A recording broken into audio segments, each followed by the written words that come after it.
I've been wanting to make this video for a long time. Today's video is about Twin Peaks, which I can confidently say is my favorite TV show ever. And it was also my introduction to David Lynch, who, at least for this moment, is probably my favorite filmmaker. His movies have had a profound impact on how I view art and the world around me.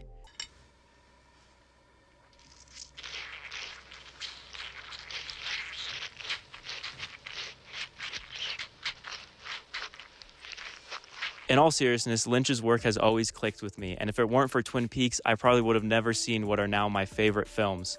And that's one of the main reasons I hesitated to make this video, is because I wanted to make sure I could do Twin Peaks justice. Twin Peaks isn't just a TV show, it's a world that invites you to get lost in it.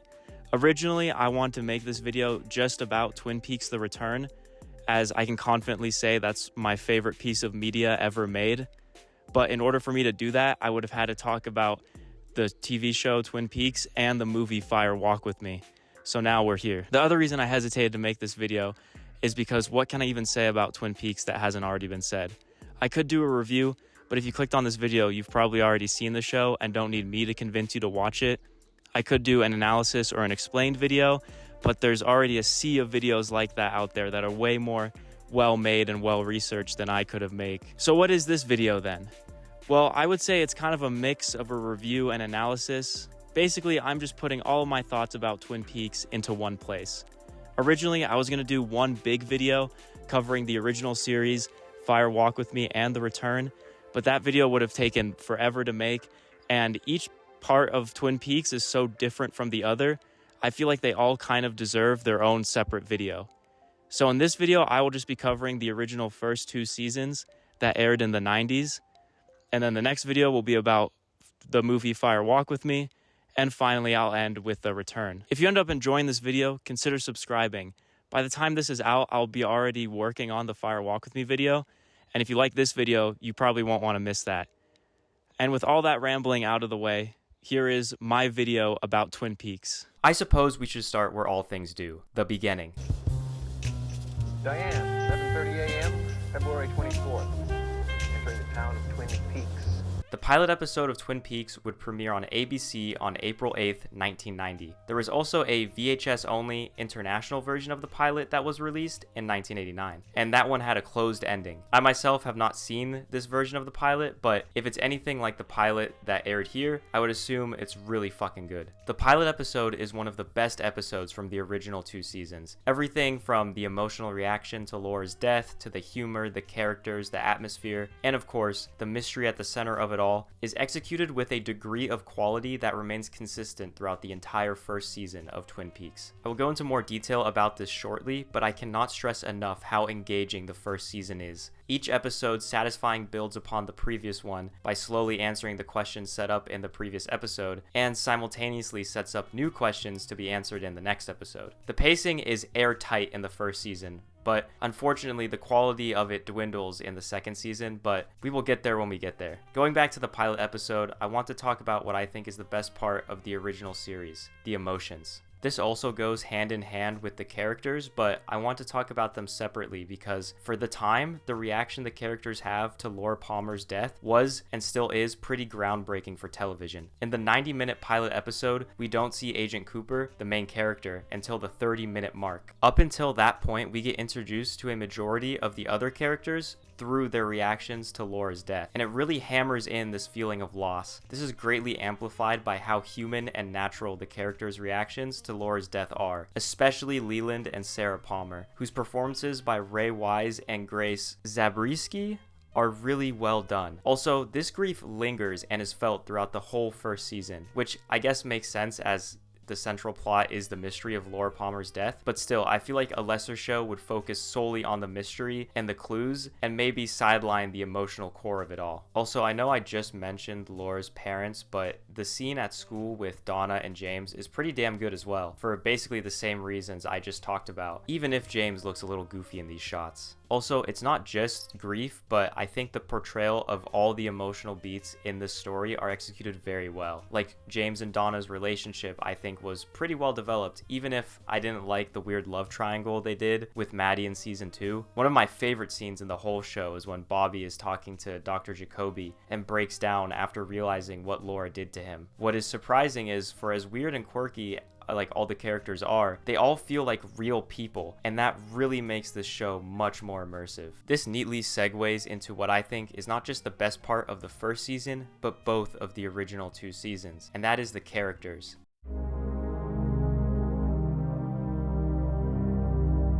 The main cast of the show and even a lot of the side characters are super compelling and engaging. I think this goes without saying, but Agent Cooper is such a good protagonist. He is, for all intents and purposes, the quintessential good guy, yet he somehow doesn't feel one note. Throughout the show, Cooper's moral compass is constantly challenged by situations he finds himself in. A good example of this is at the start of the 2nd season, when Cooper has to go out of his jurisdiction to rescue Audrey. It's moments like these that make Cooper such a compelling character, as it shows the difficulties with being a good person, and it's inspiring to see someone not crack where a weaker-minded person would. Cooper also acts as a self-insert for the audience, as he himself is also an outsider to Twin Peaks. Cooper's character development can also be tracked through his relationship with Sheriff Truman and the other residents of Twin Peaks, who I will talk about now. As I mentioned a few moments ago, pretty much all of the characters in Twin Peaks are strange in some way. But before I talk about the real oddballs, I'm going to talk about Donna and James, as they also conduct their own investigation into who killed Laura. I really enjoyed their relationship in the first season, but as with most aspects of the show, it definitely gets worse in the 2nd season, but I will get into that later. Anyway, a couple episodes into the show, Donna and James are joined by Maddie,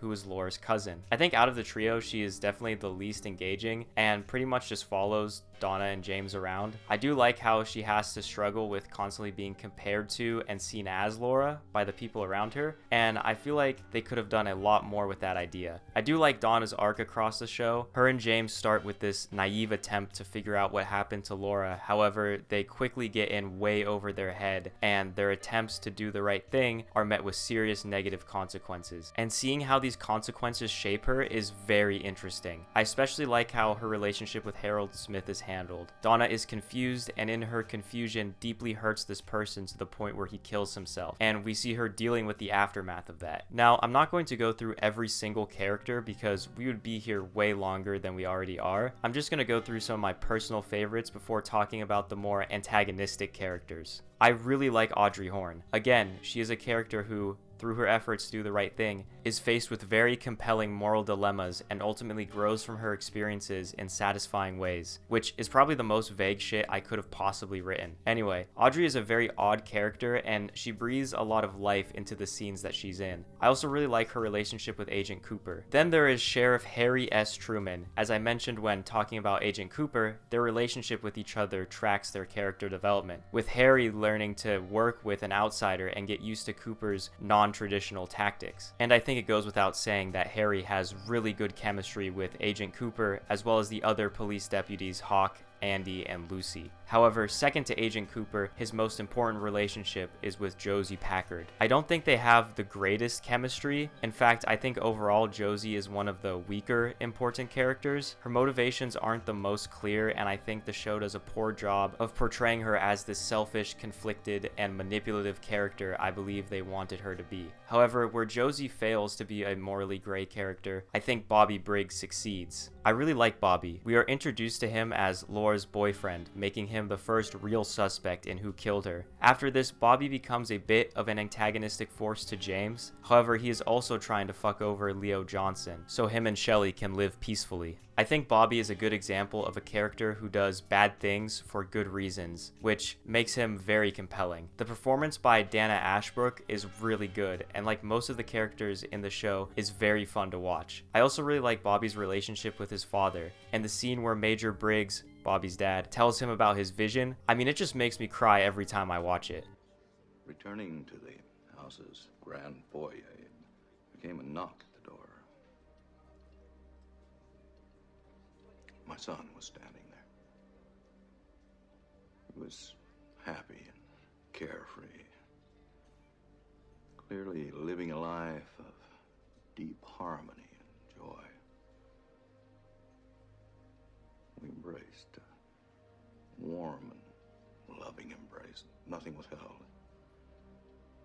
We were, in this moment, one.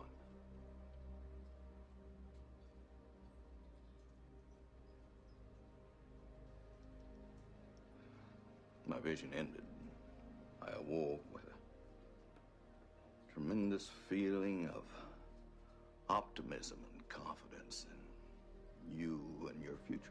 Now, like I said, I could go on and on about every character, but again, we would be here for way too long, and there's a lot of stuff I would rather talk about. So here's a little character tier list, and we can move on, sort of. I need to talk about the bad guys now. Throughout the first season, the real sort of big bads are Catherine Martell, Ben Horne, and Leo Johnson. I really like Ben Horne's character arc, as he starts out as this almost comically evil businessman, but finds redemption after losing so much. I will say, and I'm starting to get tired of saying it, but in the second season, his character is not as good. And like I keep saying, we will get there when we get there. I don't like Catherine as much as Ben. Both of them are pretty evil individuals, but Ben is a lot more fun of a character to watch. And even after Catherine gets betrayed by Ben, she's still an asshole. Not that she needs to magically change after that, but her character does feel very stagnant, even though you would expect her to change based on what has happened to her. I don't know. Again, it's problems with the second season that we will get to.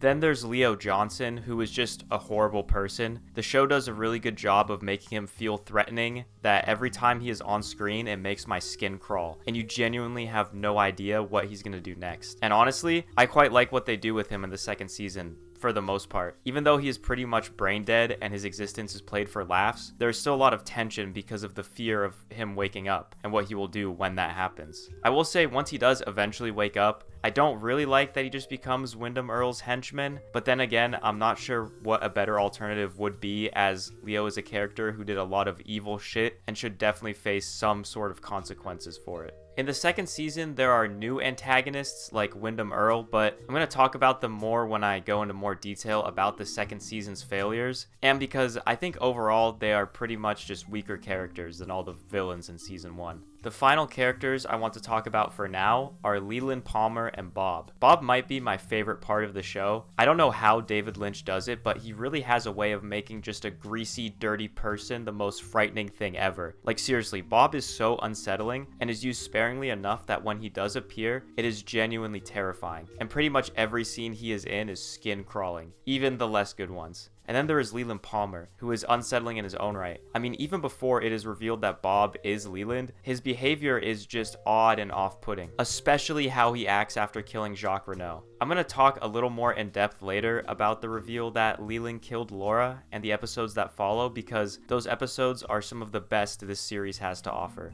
I think now is a better time than ever to talk about one of the more subtle elements of the show, and that is the atmosphere.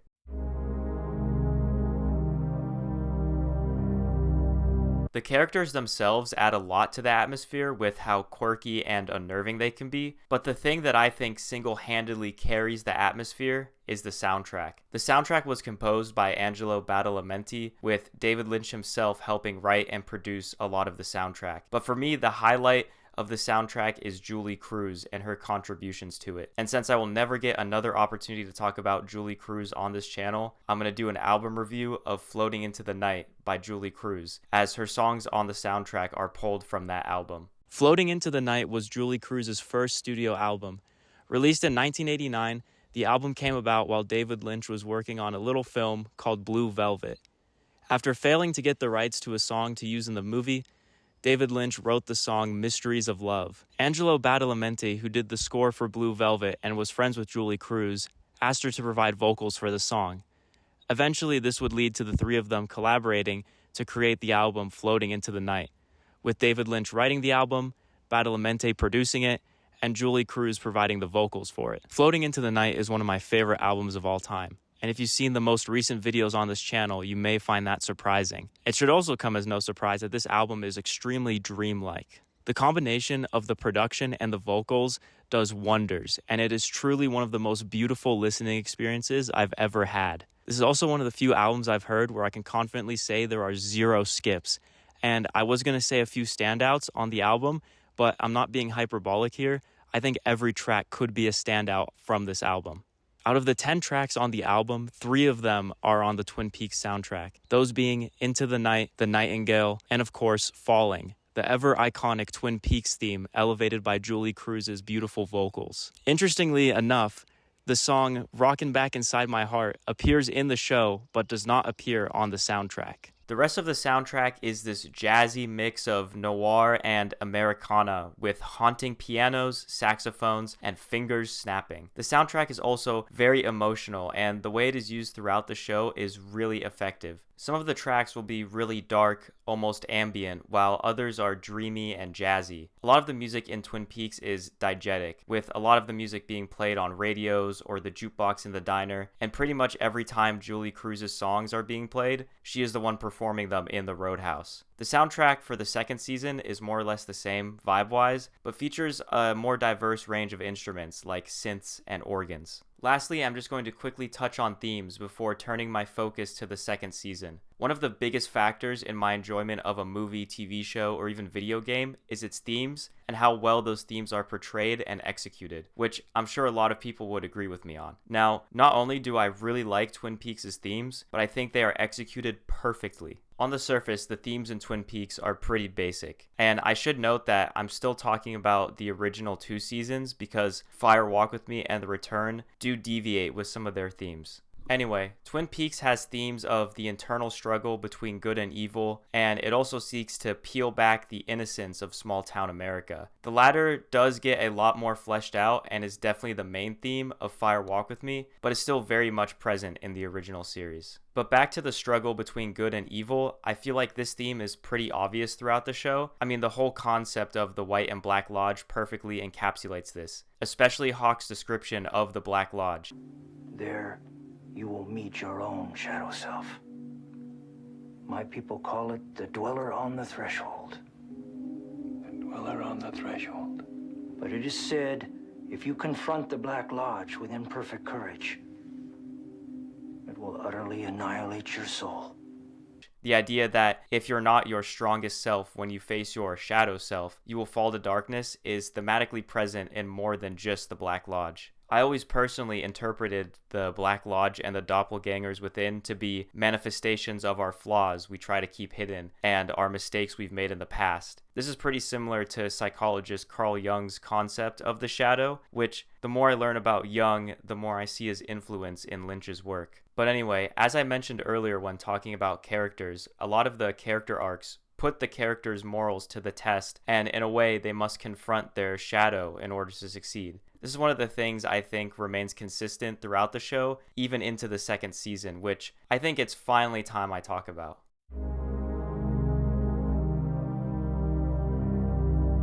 So far, this video has pretty much been constant glaze because I truly love this show so much, but that statement comes with one huge asterisk. Now, there are some things that I really like in the second season. Season 2, episode 7 is probably the best in the entire show, but I'm going to save that for the end because I want to end the video on a positive note. Now, there are a lot of things that contribute to the overall dip in quality in the second season. The most obvious one for me, at least, is the length of season 2. I haven't talked too much about the behind-the-scenes production of the show, but after the success of the first season, ABC ordered a second season with almost 3 times as many episodes. In addition to this, the network pressured Lynch to reveal who killed Laura and to do it before the end of the second season. This created an issue where they had to focus on ending the mystery of who killed Laura Palmer while also setting up new mysteries to keep the season going. The end result of this is the second season feeling much less focused than the first. The A and B plot of the first season were intertwined seamlessly, with key suspects in Laura's murder also being a part of the plot to burn the mill down. However, the second season has a lot more than just 2 main plots going on. It adds a lot more subplots that aren't intertwined as well and are presented in less compelling ways. I'll start with Jean Reno and the plot surrounding him, as he is one of the first new characters introduced and has nothing to do with Laura's murder. Jean Reno is introduced as an antagonistic force for Cooper, as Jean blames him for the death of his brother,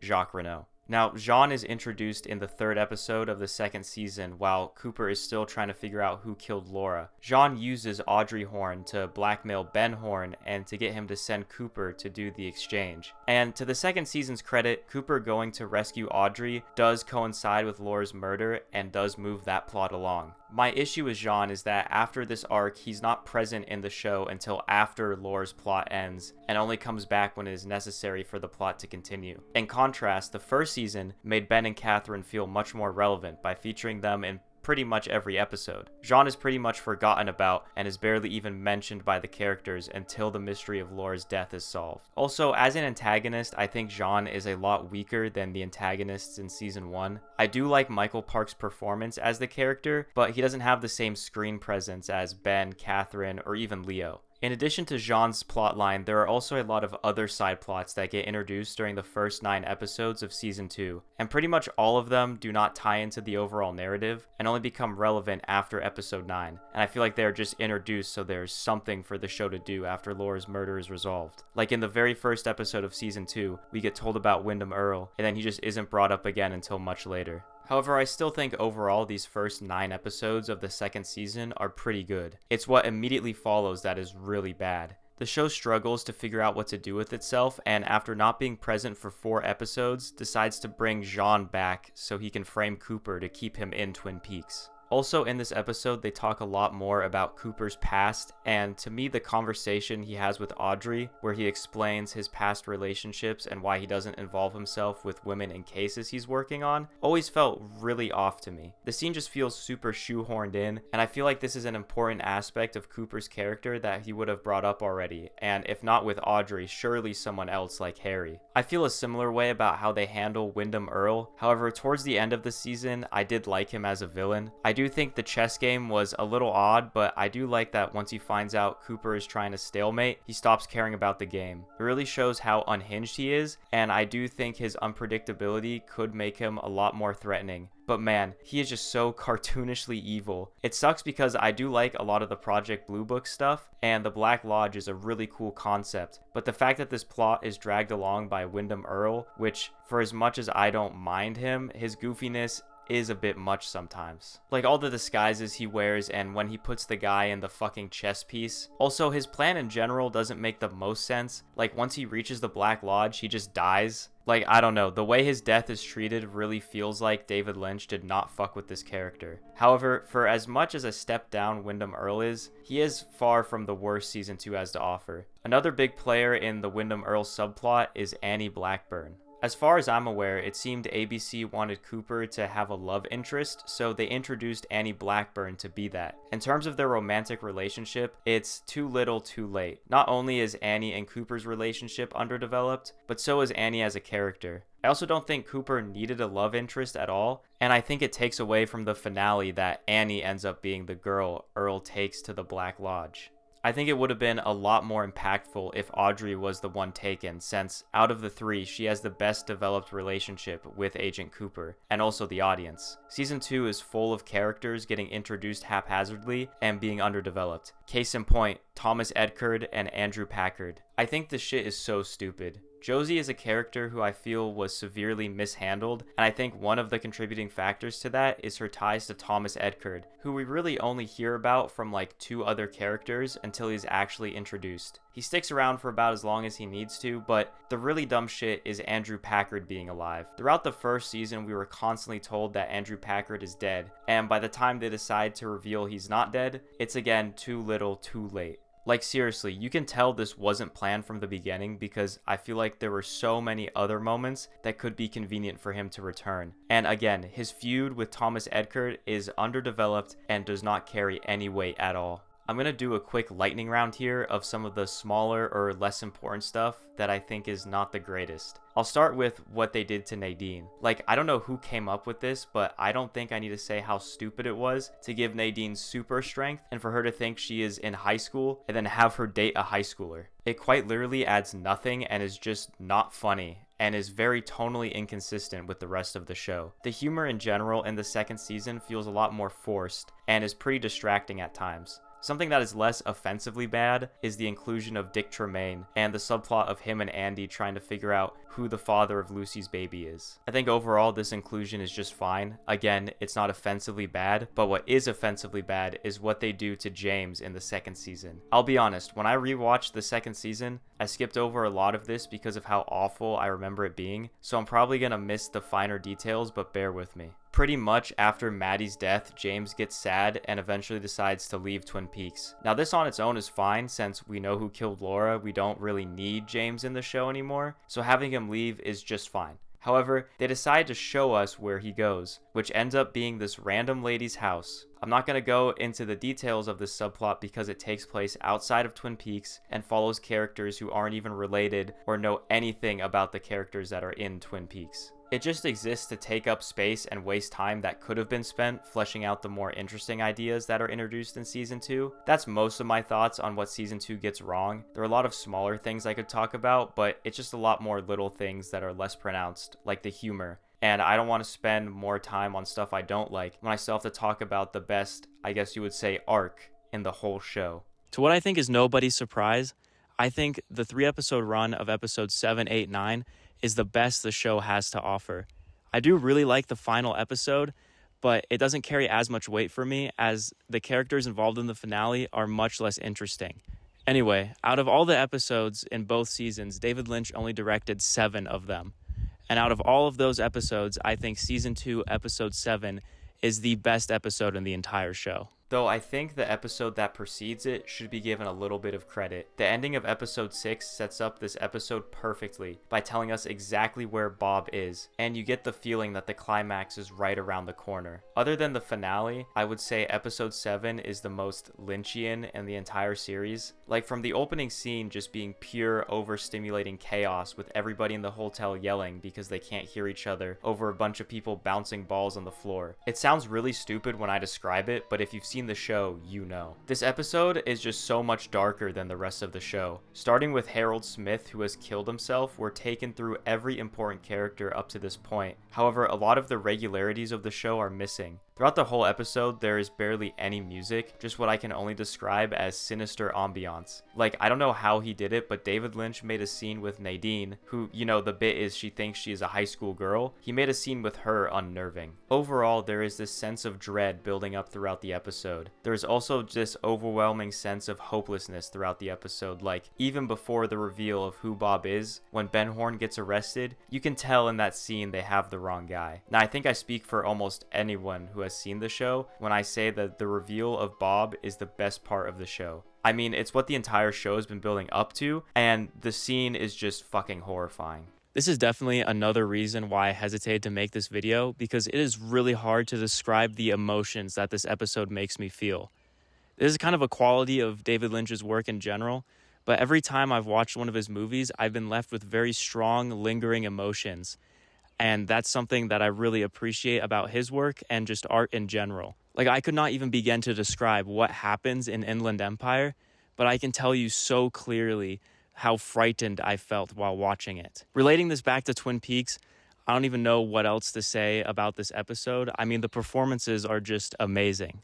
I said this earlier, but Ray Wise gives a really good performance and plays the psychotic killer role just as well as the grieving father. And Frank Silva, who plays Bob, and is not an actor by the way, does a phenomenal job portraying Bob in this animalistic way. This episode is where I think the series peaked, and episode 8 is probably the weakest out of the 3. I still think it is really good. I like that we spend an entire episode knowing that Leland is Bob. It makes every scene he is in so much more unsettling. I also really like the scene where Ben and Jerry are in jail. It's definitely one of the funnier moments in the second season. My only complaint with this episode is that it doesn't feel as focused as the previous one, and I'm not the hugest fan of Norma's mom and the plot with her weird husband. Also, this scene of Bobby I find so disgusting. In this time.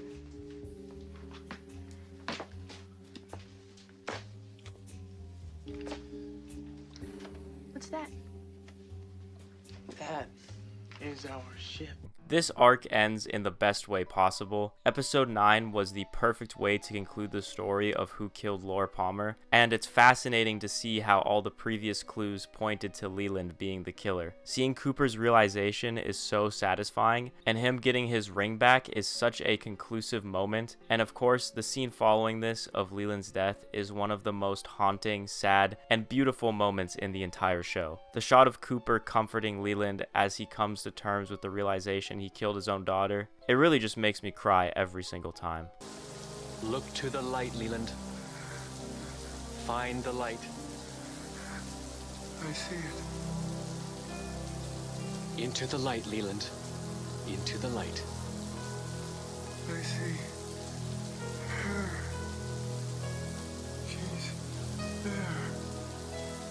Into the light, Leland. She's beautiful. Into the light. Laura. Don't be afraid.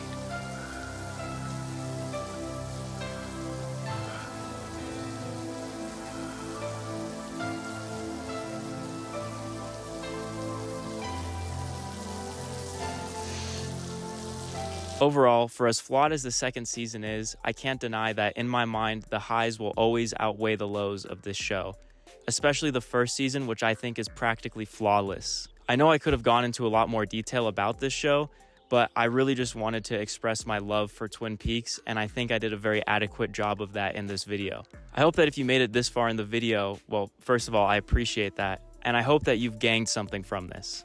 And hey, if you enjoyed this video, consider subscribing. Like I said at the start, I have my Fire Walk With Me and the Return videos in the works. And if you liked this video, I'm sure you'll like those ones as well. And of course, I would love to hear your thoughts in the comments below. And with that being said, if you made it this far, you're a real one, and I'll see you in the next video. I catch my look in the mirror. I don't know just who it is.